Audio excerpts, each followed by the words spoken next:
Today we're starting our brand new topic of measure. So we're going to look at all things measure.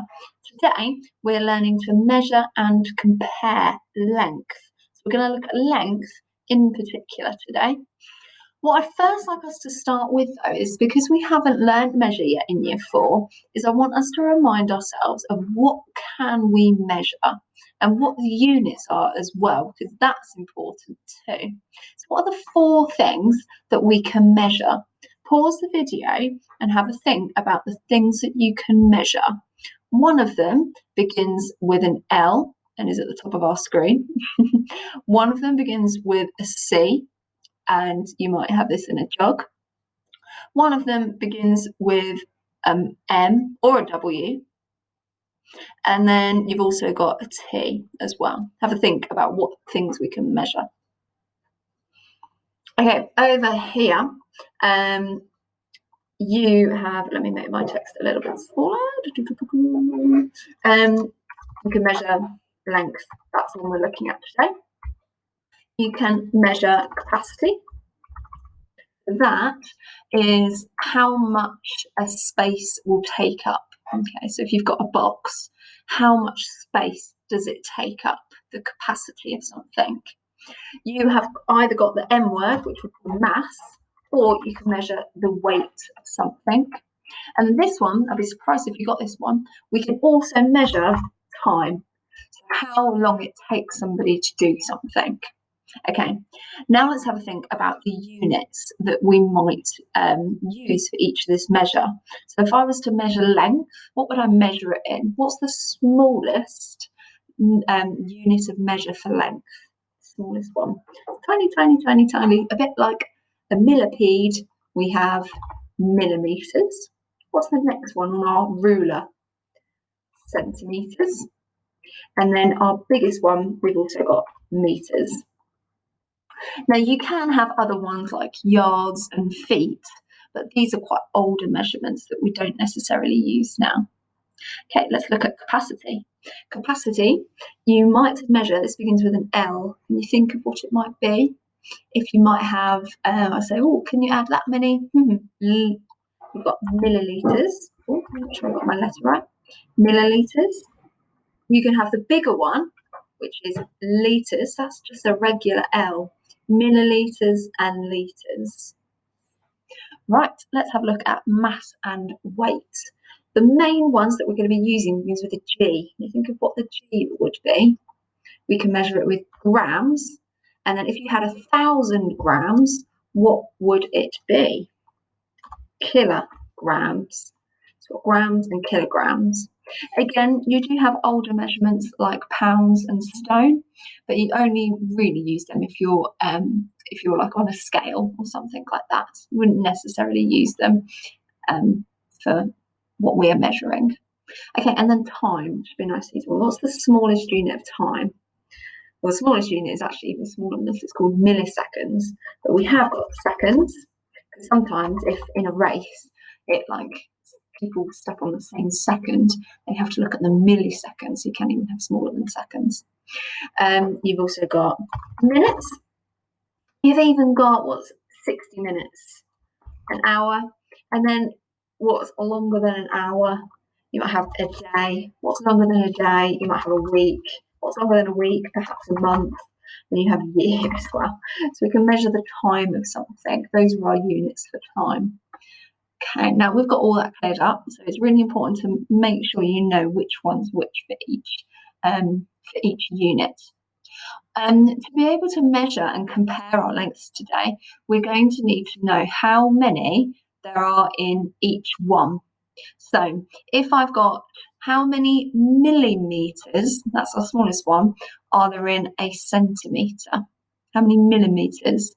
So when you have a look at say you've got a ruler, and you've got a 10 centimetre ruler, so you've got 10 centimetres over here, and you've got 1, 2, 3, 4, 5, 6, 7, 8, 9, 10. If you look at 1 centimetre, how many millimetres are there in this 1 centimetre? How many millimetres are there in this 1 centimetre? There are actually 10. there are 10 little notches in 1 centimetre. So that's a big thing that you need to know when we're comparing. Okay, how many centimetres are there in a metre? Now, what I want you to imagine is that you're in school and you've got one of those great big long metre sticks that teachers may have in their classroom. So it's almost like a great big stride. Imagine you're doing one big step. It's about the size of a metre. How many centimetres are there in a metre? Now, if there were 10 in millimetres and centimetres, times that by 10 again, there are 100. There are 100 centimetres in a metre. Hopefully, everybody knew that already. That was just a recap. Okay, some of the questions that we're going to look at today is that you're going to have to judge which one is the best measurement, whether it's centimetres, millimetres, or metres. So if you have a look at perhaps the smallest measurement, the millimetres, which one would be the smallest item here? The scissors, the cruise ship, or the bee? Yeah, it's going to definitely be the bee, is 9 millimetres. Okay, what about the biggest then? What's the biggest object? The cruise ship. Now, the biggest object is going to not be measured in centimetres, because that's like the length of a ruler. Instead, it's going to be measured in metres. All right, and then our scissors will go to our centimetres, because you'd often measure that with a ruler. Okay, sometimes it might have already a ruler up for you, and you have to measure it. Now, this person hasn't started their ruler at 0. Instead, they've started at this. Now, we don't then start from 7. You need to count how many centimetres it is.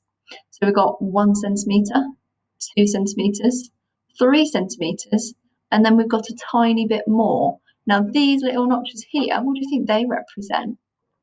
They represent the millimetres. So we've got 1, 2, 3, and then 1, 2, 3, 4. I think that's even 5 millimetres. So it's going to be that one, and you'll have to tick the correct one on the form. And this one, in one of the questions, it's not going to be like a right or wrong answer, but it's going to get you to find objects around your house. It does say classroom, but we're going to find objects around our house. So it might say, find 3 objects that are shorter than the bag. Now, the bag is 20 centimetres and 5 millimetres long. So you need to find things that are shorter. So you might write, you might find, just trying to look around my place now, you might find a little box that might be 10 centimetres. You might find a pencil that is smaller than the bag, and you can write that in your form.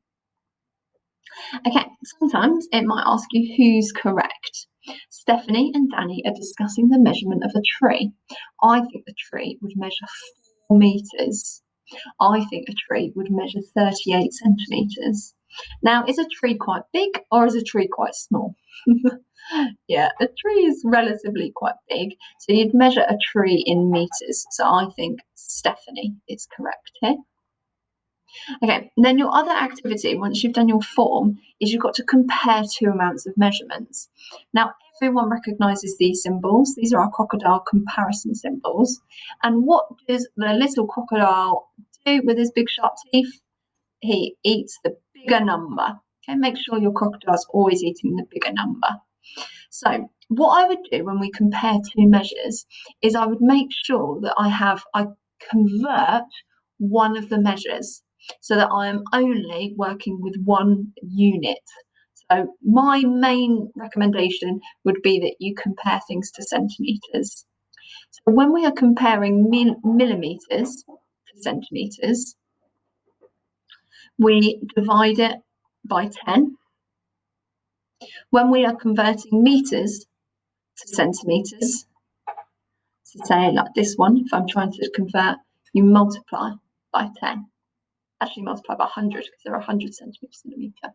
You multiply by 100. Okay, let's have a look at this one. 1.56 metres. That is the same as saying, I think it's easier if I put that up there. That is the same as saying 156 centimetres, timesing it by 100. So then I can then have a look at 156 centimetres and 176 centimetres, and I can say, ah, yes, the crocodile eats that bigger number. Let's go down to this one. 251 centimeters and 2.5 meters. That's exactly the same. I'm going to make it 100 times bigger. So it's going to be 250 centimeters. I can then have a look and say, oh, that one's bigger. Again, 50 millimeters and 3 centimeters. If I'm converting millimeters into centimeters, I need to divide by 10. Dividing it by 10, making it 10 times smaller, would be 5 centimeters. So I know that this one is actually bigger. Again, millimeters into centimeters, divide by 10, so that's 7 centimeters. Whoop. And then I know that, 7 centimeters and 8 centimeters, that one's bigger. 1,000 centimeters, whoa. And then we've got 10 meters. Let's make the meters into centimeters, so we need to times it by 100. So we've got 1, 2. That's how many centimeters there are. And that is the same. So we can use our equal sign. 10 millimeters and 11 centimeters. Now, remember, we divide by 10. So 10 millimeters is the same as 1 centimeter. Then we've got 11 centimeters. Which one is bigger? Yes, it's our 11 centimeters. So you're going to have some of these measurements where you will need to put in the symbols. Then your last little activity is to go on the Top Marks game and play level 2 and measure some of the things. It might have 0.5, that's just where it goes into the millimeters. Okay, you can also drag it to see what you think it could be. That's 6.5. So there's a little game there for you as well. Good luck on today's learning. Well done.